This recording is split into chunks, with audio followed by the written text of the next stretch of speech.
Oh shit. That dude, what's his name? Motto or whatever? He was Blade for real. Like in real life. That was him. Anyway, they keep trying to go over these morals and stuff like that. They're trying to present to us where they try to make you empathize with ghouls, which makes no sense. And I'll tell you why. You can empathize with ghouls, but there's a big reason why you can't take it to the level where you can accept them as, oh, they're just people like us, that type of thing. Anyway, Toka, she's coming for some get back because after they took out Homegirl right in front of her damn daughter, she said, I can't wait for revenge. She killed one dude. Dude was just doing his job. That's the thing. He was just doing his job.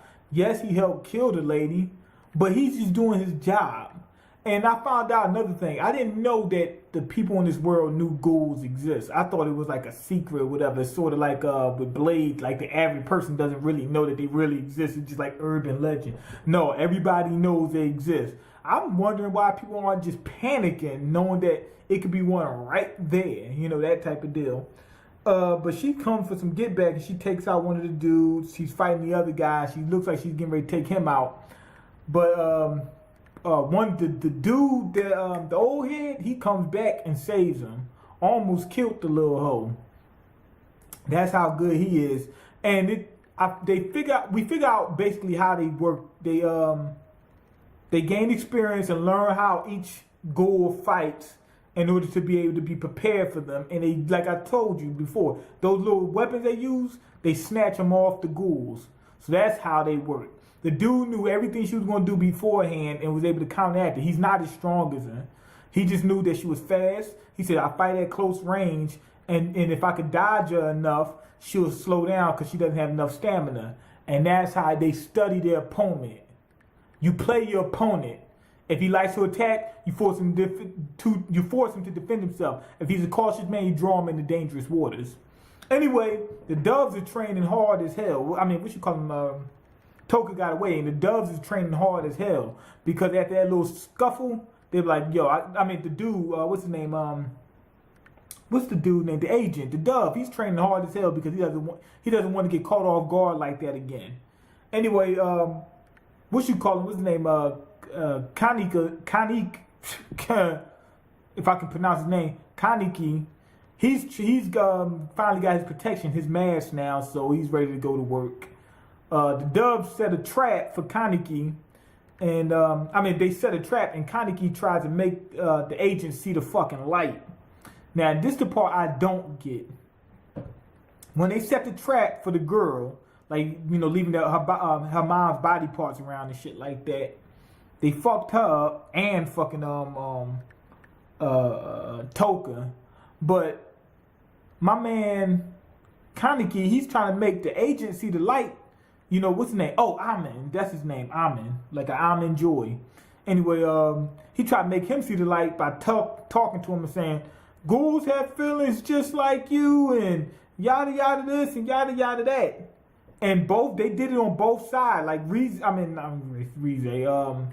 Toka was talking to the old head the same way. What's his name? I can't remember what his name. But she was talking to him the same way.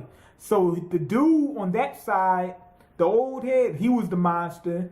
And then, what's her name? Toka was the monster. She said, because the dude, Amen, was saying that she killed my partner for no reason. Like, you killed one of us too. You know, that type of deal. And you eat humans. So he's trying to make them see that, yo, they got families. We got, we got feelings too, just like, people and everything else. Here's the big problem that I was telling you at the beginning. You eat fucking humans. We can end it right there. Because even if we do finally see you as people just like us, except you just have to eat people from time to time, and that most of you are generally harmless, you eat fucking people. I couldn't feel comfortable knowing that if this guy gets hungry, he's going to eat me. Remember, the average one, even if they're peace-loving, when they get hungry, it's on. So your mom gets killed and gets eaten and by your best friend, and he says, boy, I was hungrier than a motherfucker. You know, that type. How can you blame people like they get mad at the people for killing them? You eat people. You get what I'm saying? It doesn't matter about good or evil at that point. I'm killing you to keep you from killing me. There's no good and evil involved. It's like a lion comes out to kill me. I'm not mad at the lion for killing. You know, it's a predator. It's doing what it's supposed to do. Now, if I kill it, why would it be mad at me? It knows I'm trying to protect my damn self. I'm trying to keep you from killing me. That's all. It ain't got nothing to do with good or evil or nothing. You know, although that aspect is involved a little bit. Anyway, the old head, he gets hit hard because the young girl, she had both her parents' powers and she was able to catch him off guard. Cut his hand off, cut his leg off. He says, I'm fighting to the death. Anyway, he fights to the death. His glove comes off and she has a ring. That's why I said he's Blade for real.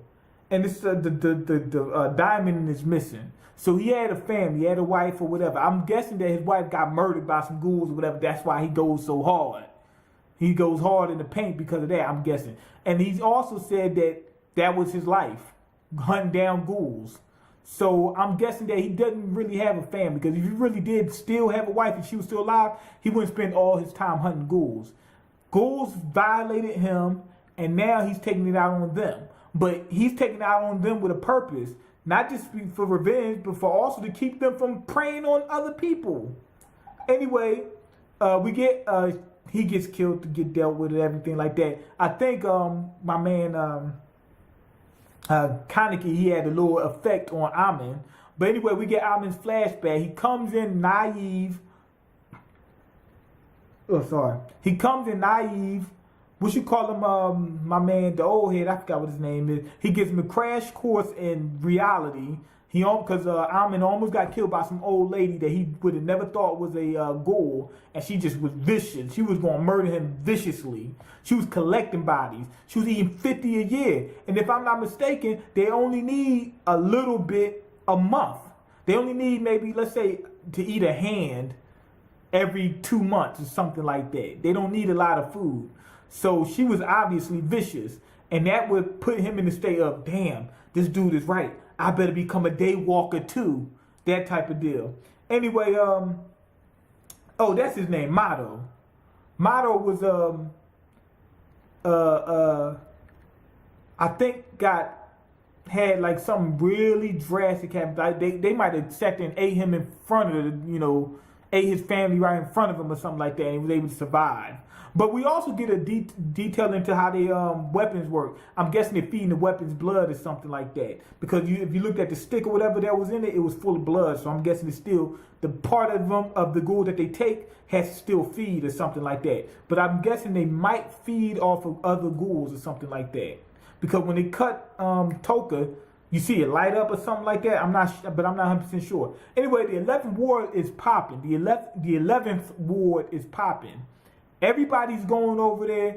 People trying to find out about Rize. She's from there.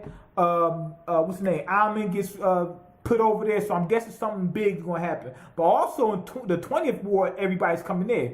Rize pissed everybody off. They coming to the 20th ward to find out. And Toka's baby bro is coming too. This motherfucker is a beast. He's killing people like nothing. I mean, crime, disease, and AIDS is running wild in Johannesburg. He's killing everybody out there. And he said that everybody at the 20th ward was like peace loving and shit like that. So obviously he's a badass. And we got a little backstory about how they grew up and whatnot. So I'm guessing they had a falling out at some point in time because she wanted to choose to be a damn humanitarian or whatever and not actually just kill off people like at random. But yeah, that was pretty much interesting. But like I said, I already explained what was going on in there. Don't really have to get into it. Their morals are different, but at the same time, a lot of the shit that's going on has nothing to do with morals. We finally get introduced to, some family members, that Toka has. Also, we find out that, what's his name, Kaneki, he doesn't even really have family. But who the fuck was taking him to school up until that point? That's the weird thing. Okay, you don't have a mom and dad. You got some fucking body, even if they're not related to you. So that was weird. But overall, 4.5 out of 5. Go ahead and leave your comments, like the video, and subscribe, because I can't eat. I'm broke, nigga. I'm broken. You got the power to change that. Peace.